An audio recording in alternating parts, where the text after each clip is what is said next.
Hi, welcome back to our second video of our Pilates and movement-based exercises off a chair. If you've not seen our first video, please go back and have a look. We did some movements, very basic movements related to neck mobility and flexibility. Today we're going to be looking at our mid-back. So let's get started. We need you on that chair, just slightly sitting forward from the back. And then remember from the first video, we're looking to make sure that we've got really good posture at the back. So just have a little roll of our pelvis backwards and forwards. Good, just moving and mobilizing the lower back. And then you're coming nice and tall through the lower segments and our pelvis. If it's easier, take your legs slightly wider to give you a bit more support. And then from there, make sure that your posture is nice and tall, nice and straight.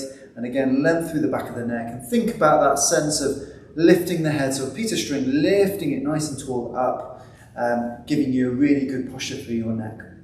So we're going to just start off by mobilizing the shoulder girdle, and then we'll go into some movements through the mid-back. So let's just lift those shoulders up towards the ears, big squeeze up, and then control back down, breath out. Big lift again for me, all the way to the top, hold, and then control back down again. 2 more times for me, big lift up, hold, squeeze, control and down. Well done. And again for me, big lift, control, roll them down and down. One more time, big lift up, roll and relax them down. Excellent. We're going to take those arms and just cross them through the shoulder. We're just going to do a really basic rotation through the mid-back. So from this position, you could either have your elbows down or you can have them up. We're just going to turn. Now you see that my head stays level with my spine. Turn, rotate, back to center. Go to where you feel comfortable, over to the other side, back to center.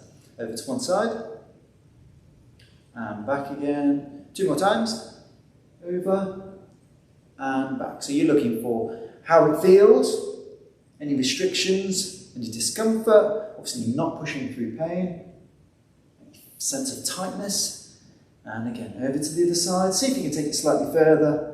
Good, and final time over to one side. Excellent, and back to center, relax those arms down. We'll progress that movement on. So we'll just take our hands forward, again just thinking about keeping those arms at 90 degrees, palms facing towards each other. We're just going to open out through the front of the chest to begin with. So from there I'm just going to take one hand out to the side, good, and then back to the center. So keeping it at that 90 degree plane, I'm just taking that arm out, stretching through the front of the shoulder and chest, back to center. Okay, 2 more times for me. Big movements back, big stretch. Now you can see my body stays facing forwards, but I'm just moving through my shoulders. Good, and back to center. 1 more time for me. Fantastic, well done. Big push back. Keep that arm as straight as you can. And then final time over to the other side.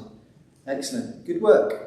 And back again. Now the progression really on is to then involve the mid-back in the movement. So I'm going to now move with the arm, rotating round and back to center. You see that my head follows the hand.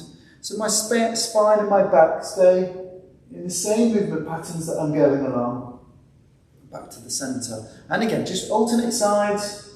See how it feels. Use your eye line to see how far you're getting to. Find those little markers that you could possibly use to help you to see if it's getting slightly better the more you do. Good, and certainly should, after several repetitions, start to feel that you're easing into that movement, you can get further round.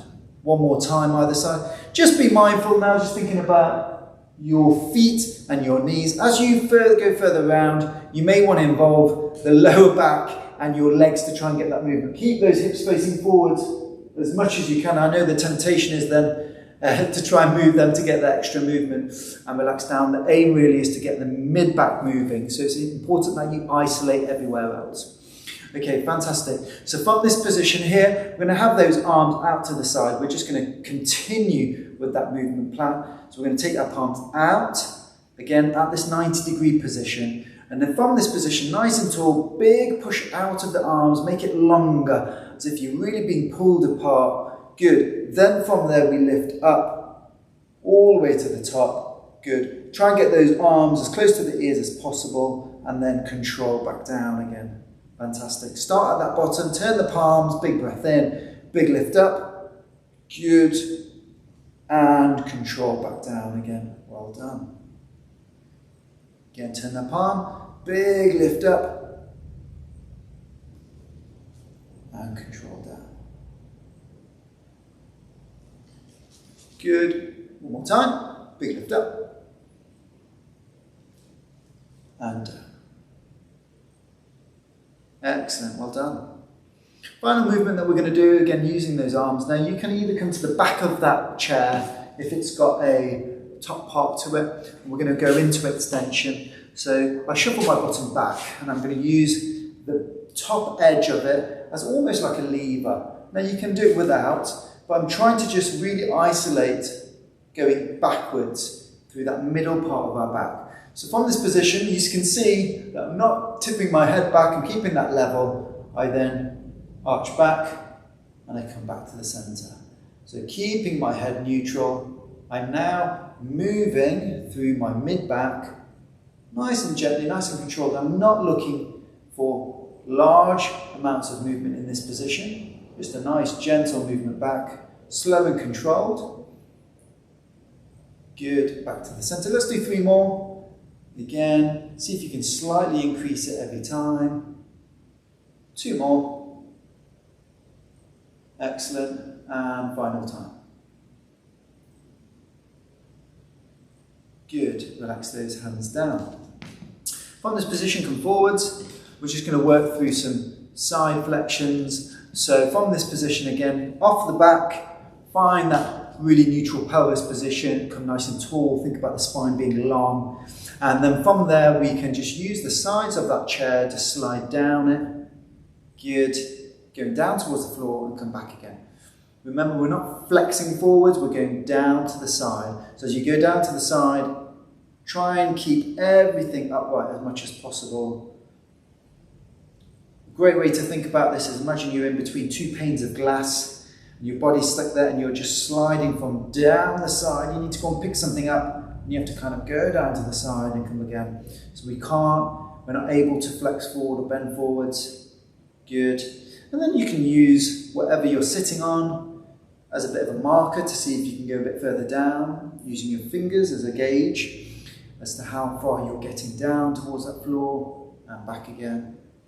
Do 2 more times for me. Good. And over. Excellent. Last time. Back again and final time. Good, and back to centre.